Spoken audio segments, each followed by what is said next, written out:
El teorema de Dini en dos variables, parte 2. Vamos a ver ahora un ejemplo más que lo vamos a realizar por derivación implícita y con el teorema de Dini. El ejemplo que propongo es este. E a la i más x por i menos 1 igual 0. Tengo una nueva curva que define i como función de x. Lo planteo igual nuevamente. No es relevante que lo cambie. Podríamos hacer un tercer ejemplo haciendo ese cambio. No estaría mal. Objetivo, obtenemos la pendiente en 1. Con el dato de que 1, 0 pertenece a la curva. Fácil de chequear. E a la 0 más 1 por 0 menos 1. 1 menos 1 es 0. Chequea. ¿Cómo obtenemos la derivada? Muy sencillo. Aplicamos derivación implícita. Derivamos ambos miembros respecto de x. E a la i por i'. ¿Por qué? La derivada de e respecto de cualquier variable es siempre la misma, pero ki es función de x, por lo tanto es i', más la derivada de un producto.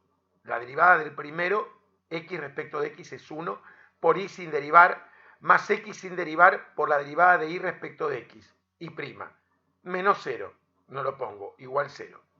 Extraigo factor común i' a derecha entre el primer y tercer término, e a la i más x por i', igual al opuesto de i. Despejo i', ¿y qué me queda? Que i' que es igual al opuesto de i sobre e a la i más x. Fórmula final. La evalúo en el punto. Le pongo en 1 porque i es función de x. Entonces reemplazo el valor de x. Es menos 0 sobre e a la 0 más 1. Esto me garantiza que el cociente existe porque es distinto de 0. Por lo tanto me da 0. O sea que la pendiente de esta curva en el punto 1 es 0. Chequemos esto por Dini. Hacemos las derivadas parciales. Esto acá vale la pena hacer una aclaración. Porque, a ver, yo hablé en la primera parte de que la diferenciabilidad me implicaba la existencia de derivadas direccionales. Y acá estoy usando para chequear la diferenciabilidad la condición suficiente. Ocurre que para un estudiante de ingeniería o ciencias, chequear la diferenciabilidad por la definición involucra una importante complejidad que obviamos. Entonces usamos la condición suficiente. Entonces es importante destacar esto. La derivada de f respecto de x, esto es 0, 1 por i. Ahora la derivada de f grande respecto de i, e a la i más x constante por 1. E a la i por más x.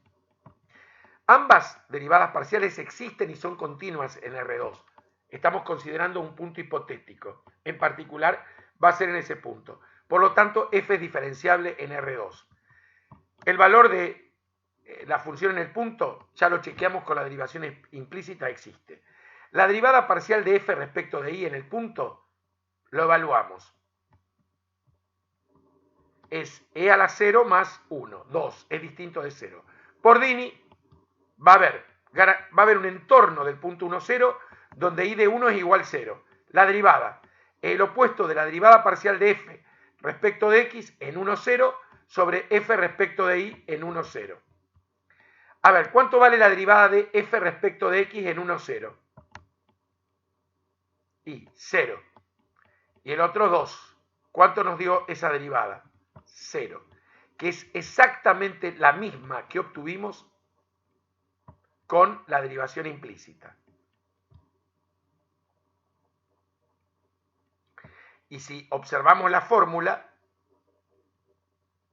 que en realidad deberíamos haber puesto esto, menos i sobre i a la i más x, si observamos es exactamente la misma fórmula que la que obtuvimos a través de la derivación implícita.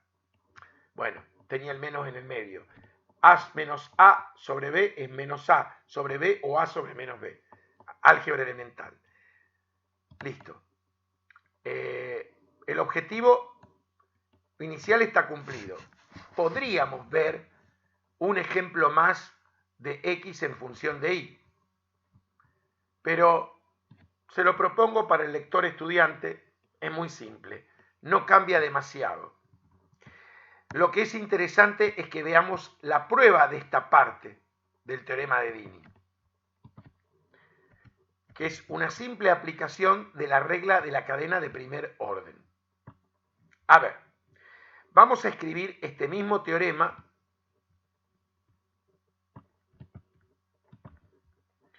pero con el punto XY. Es mucho más simple.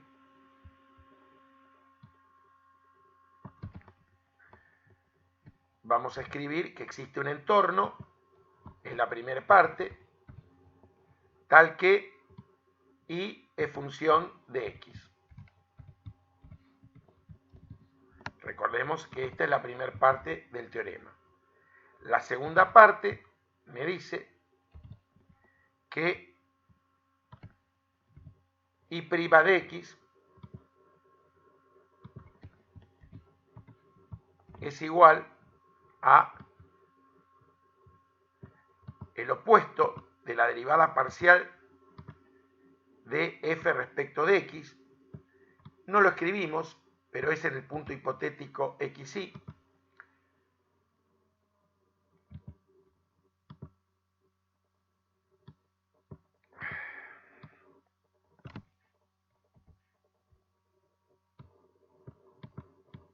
Sobre la derivada parcial de f respecto de y.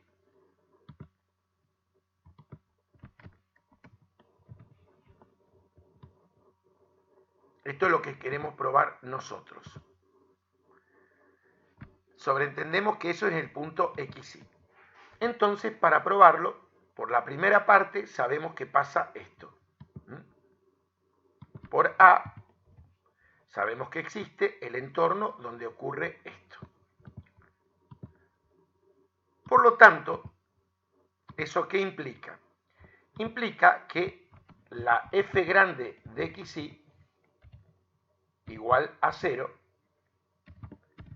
la podemos escribir como f grande en x y de x, donde mostramos que y es función de x, es una función de función. Y aplicamos, o sea, vamos a derivar ambos miembros igualmente respecto de x, pero teniendo en cuenta la regla de la cadena. ¿Cómo lo hacemos? Nos vamos a esta expresión y tenemos en cuenta que eso está igualado a 0. Entonces aplicamos la regla de la cadena. Derivada de f grande respecto de x. Derivada de f grande respecto de x. Por derivada de x respecto de quién? De x, porque estamos derivando respecto de x. Más la derivada de f grande ahora respecto de quién?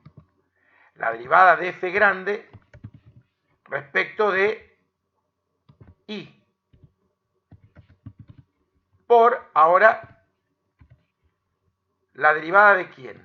De y respecto de x.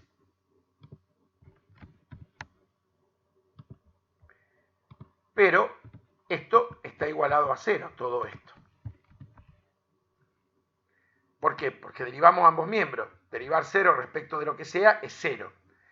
¿Esto cuánto vale la derivada de x respecto de x? La derivada respecto de x es igual a 1. Y esta es nuestra incógnita. ¿Quién? La derivada de y respecto de x. ¿Cuál es nuestro objetivo?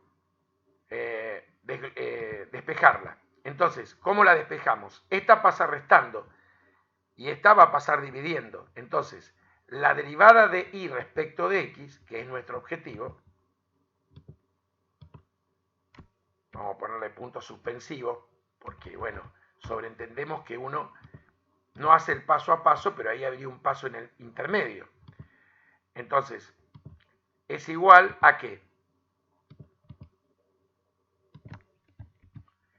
Es igual a